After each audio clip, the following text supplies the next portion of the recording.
Alright guys, it's going to be two different tips. One is going to be about antivirus. The other one is going to be about, using Office software and also having to do with minimizing windows that you can't minimize, how to put them into a tray. So to begin, you should always check out the antivirus that comes with Windows. It used to be called Windows Defender. I'm not too sure if it still is. I can see it under Windows Security. You go there, this is what it looks like, and sometimes you might see like yellow or red, which basically means it's not currently in total protection, if that makes sense. Historically, Windows Defender really sucked, and you had to get McAfee or Norton or MalwareBytes, and that was the only way you could get protection because Windows security really sucked. Recently, however, Windows security has been improving quite a bit. So let's just go through these really quick, see what's different, see what's good. There are usually like a scan thing that goes on every week, and it's something that happens by itself, and you can see that there are a lot of options having to do with all of this. One on ransomware, where some malware sort of encrypts your information in your computer and then password protects it, and then somebody tells you you gotta pay money in order to get your data. That's actually happened to my cybersecurity professor before, and he paid $1,000 and he never got his information back. So that's very important, ransomware protection. Being able to remove any type of file transfer or remote desktop type of applications like TeamViewer or many others, Putty, FileZilla, where somebody hijacks your computer and starts putting programs on it in order to affect your files. So that's one thing, and I don't think this ransomware protection is fully developed. Nothing that I will tell you will really directly affect ransomware protection. Just know that it's something that's in the works, and I'm sure that there's other software for that, but I only endorse free software, open source software, not something you have to pay for, because then I have to pay for it in order to test it, and I just don't want to spend that money. So there are scan options where you can do a quick scan and a full scan, and then if you have software that is affecting everything you're doing and it's slowing down your computer and you cannot stay connected to the internet safely, and you need to restart your computer and scan your computer and delete these files in a way that it's not running, right? Because let's say you log into your account, you start your computer, right? And all of a sudden the virus is already working and you're totally locked out because of all the lag, and it's just hijacking your internet. That's what this Windows Defender offline scan is for. It restarts your device and it scans for threat definitions in about 15 minutes. That's really good. It didn't exist before, so you should give that a shot if you ever end up in that emergency situation, this is why I really like how Windows Defender is moving. I've never tested it out while having a virus, so I don't know how effective it is, but it's better than just getting frustrated and factory resetting your computer. Also, if you to protect yourself from that happening, I highly recommend connecting everything to a cloud. So personally, I mean, I'm going off track here, but personally, I use OneDrive. And what I do, I put all of my important information in here, in this OneDrive. I have all of my homework, I have all of my scholarship information, I have all of my personal files in here, where it just has everything. And and I have whatever is super important. I actually have a physical copy. I don't keep a digital copy at all. So I recommend doing this cloud, because if somebody ruins your computer and you factory reset, it's on the cloud, it's on another computer in some factory, in some building somewhere, and you don't have to worry about it when you sort of get back to your computer and you've had your factory reset. You just download this from the cloud. Highly recommend that. Good tips on protecting your files, and I'm sure that works with ransomware as well. But I've always been able to stop people connecting to my computer from PuTTY, because PuTTY shows up right here whenever they're running it and trying to get into my account. And I can also tell when somebody's on TeamViewer on my account. I'm pretty good at that, so I've never had ransomware because I don't give them the time for that. Okay, so then you have account protection, which is just locking and having a password every time you log out. Dynamic lock. I haven't tried that. That sounds pretty cool though. Firewall. Most things are blocked, but you can allow an app such as Python or different types of apps. Where is it? Change settings and then details. It looks different. Wow. So you add the app here. Usually it's a completely different way of doing things. So like, let's say for some odd reason you're unable to access the internet with Kindle. It uses some port or something. You double click it and there you go. Right? So that's something you need to look out for in general. Usually you get this sort of pop-up. Let me see if I can show it to you guys. Firewall pop-up Windows. I'll show you guys what it looks like. This is what it looks like. So usually whenever you start up a video game or Steam and you've installed it for the first time, it's going to ask you, do you want to create allow it through the firewall? And you just hit allow access, and it does the exact same thing as doing this. Okay, so that means if you've accidentally hit deny or cancel here and you don't know how to make it accept, you go through the Windows Defender firewall, you add it. Okay, so that's really good to know. And if you have double firewall protection, so you have Windows security and you have something like MalwareBytes protecting you double, you need to do it through both. Also, your router can have a firewall as well, so if you're trying to allow Python or Java or C++ in any way to get through your router, you need to what's called port forward in order to get through the firewall on your router. So you could end up having 3 firewalls, and that's why you get so frustrated not being able to host a Minecraft server or a web server or Jupyter Notebook server, whatever, any type of public server you're trying to put on the internet, right? Okay, app and browser, checking for unrecognized apps.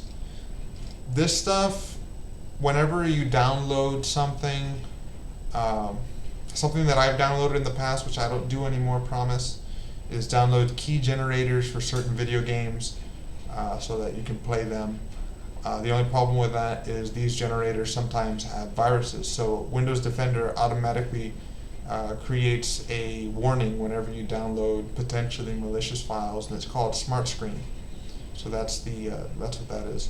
And the same thing with downloading from browsers like Microsoft Edge. Google Chrome has its own Smart Screen, so you don't even need this, just because Microsoft Edge is the default for Windows. And you want to change that to Google Chrome just because Google Chrome is better, or Firefox, or the other one with a Q or something. They're all really good, really. Opera. Okay, exploit protection. Actually, a lot of this is new. A lot of this is updated. Virtualization, all that means is making a virtual machine and isolating a core for that. You can do that with, there's this Android emulator called BlueStack, I believe, and you could use that with this to increase the speed of that. And then Fresh Start, having to do with a factory reset. Family options, having to monitor what your parental controls are. The only problem with this is sometimes some kids are really smart and they know how to get around this and the parents don't know what they're doing. It's better to do this from the router, I believe, because it's much more complicated to get to and the kids can't. So that's just my personal opinion. If I were to monitor what my kids were doing, I'd do it through the router, not through the operating system. because they could just get into mama's password or something, and that's it. You're done. But yeah, I can show how to filter from the router at some point. So that's Windows Defender. If you would want to get some double protection, I recommend it. I believe MalwareBytes is a good one to go to. So this is what it looks like nowadays. It used to be completely different. And when you first start it, it's going to give you 15 days of premium. And I recommend taking advantage of that and just checking all the way through your Windows operating system. Do all of this. Click on scanner and do advanced scanners and just do a custom scan for rootkits, do all of this and hit that C and scan. And it's going to take a long time, but it's worth it because you are really thoroughly cleaning your computer. It's trustworthy. At the same time, do Windows Defender, not at the same time, but like right after, right before. And you can find MalwareBytes. It's free. You don't have to pay for it. The premium is better, but I recommend just doing the free. Why not? And that's my personal preference because McAfee and Norton cost a lot of money, and you don't really need anything more than Windows Defender and MalwareBytes really, unless you are doing a lot of illegal stuff, which if you want to pay for that, then whatever, and that's your own thing. So look up MalwareBytes on Google. You will see it right here. Click it, and you hit download free with the 14-day trial of premium. Every single time you change your IP address, I believe, and every single time you factory reset, you will be able to get that 14-day free trial again. So if you ever completely lose your computer due to viruses, you can restart it and double check that you don't have viruses with this. It's very good indeed. Okay, in addition, let's check I went over everything. Windows Defender, MalwareBytes. Okay, in addition, there is a website called Virustotal. And let's say you get on a website and you download, let me check I'm recording, yeah. You download something, and it's like, notepad++.exe, right? And you've been trying to figure out, is this good or not? So, like, if you were going to be torrenting, let's see, darken.exe, that's a RuneScape server, and I don't know if it's a virus. So you go to virustotal.com, it shows all of this, and it's going to scan your file against a bunch of different algorithms. It's way more reliable than MalwareBytes and Windows Defender. So it was really, really fast, probably because I've done it before and it's cached, but this is what it looks like. It scans with the different algorithms that exist for MalwareBytes, McAfee, Norton, Kaspersky, and it goes through all of them. And usually, like, if it is a real virus, it's going to have like 65 of these saying it's a virus. If it's not, it'll probably have like 1 to 5 that are false positives.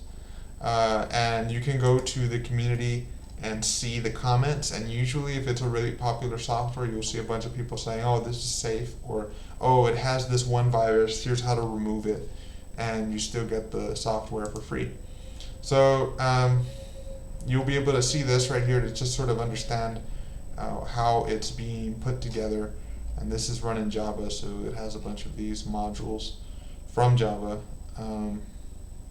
Yeah, and this is really good, really good. I do it a lot for a lot of files that I download that the smart screen blocks. So like if we were to go to a bad website where you download something and you didn't even know it was bad, Google Chrome will do a smart screen and it'll say, okay, this file is potentially a virus, you still want to download it. So you download it, but you don't want to open it, you want to make sure that it's safe. So you go to virustotal.com, right, Virustotal, and then you scan the file, and it'll, okay, that's too big, no, I did it, and it'll go through it, and you can also do it to URLs and searches. But if you put a big file, it's going to take a long time. All right, that's antivirus. Now, let's say you are not a student, so you do not, well, if you are a student, you're going to get Office for free. But let's say you are not a student, you're not a health worker, you're not a teacher, so that means you are not going to get Microsoft Office for free. So when you look up Word, you're not going to see this. Your computer doesn't come with it, and Microsoft Word is usually expensive. Microsoft Office, I mean, Office pricing. So let's see how much it is. 32. That's probably about right, like $33. And let's say you do not want to download and pay for a certain year of Microsoft Office. So what I recommend doing is, and also, since you are not a student, you do not get OneDrive. So remember that tip I gave about downloading OneDrive and getting all of these and using it to protect from ransomware and viruses destroying your computer? Just get on OneDrive, upload it all, you're safe. Okay, let's say you don't have Microsoft Office for free. I recommend looking up Google Drive, and this is obvious for a lot of people who use this already, but look it up, you click the first link, right, and you go to Google Drive, and this right here is a set of a bunch of different web-based software. So you'll be able to use it on a cloud, and it's called software as a service, I believe, in order to use software online. So this is the same thing as OneDrive. You can actually download Google Drive. You see this icon right here? That's Google Drive. You can actually download it and get a little tray just like this, and it'll have this kind of a thing.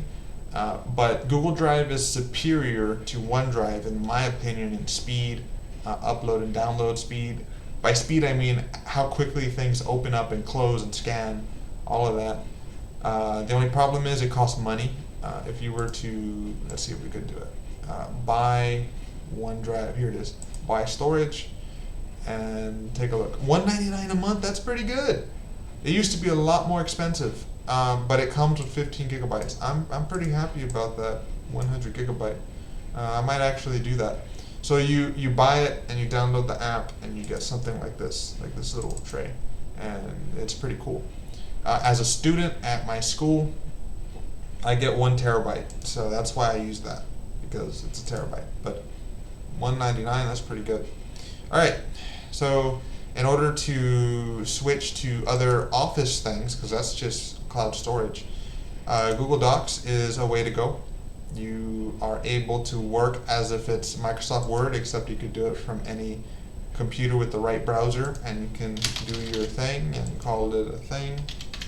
You could save it, Control S, and then you go over there and you'll see it right there, thing, and you're able to have compatible with Word and a lot of stuff, and you could save it as a Word document, as a text file, with all the formatting. So it's very, very good. Same thing with Google Sheets. It works with Excel. Just remember that this Google Sheets is kind of imperfect. It doesn't have all of the features that Microsoft Excel has. It has many of the basics. Just know that if you're adjusted to Microsoft Excel, you're not going to get everything you want in this at all. Same kind of thing with Google Docs, but Google Docs is highly refined. Google Sheets, in my opinion, has not been. Google Slides is good. It works. It doesn't have all of the features, but it's better than nothing.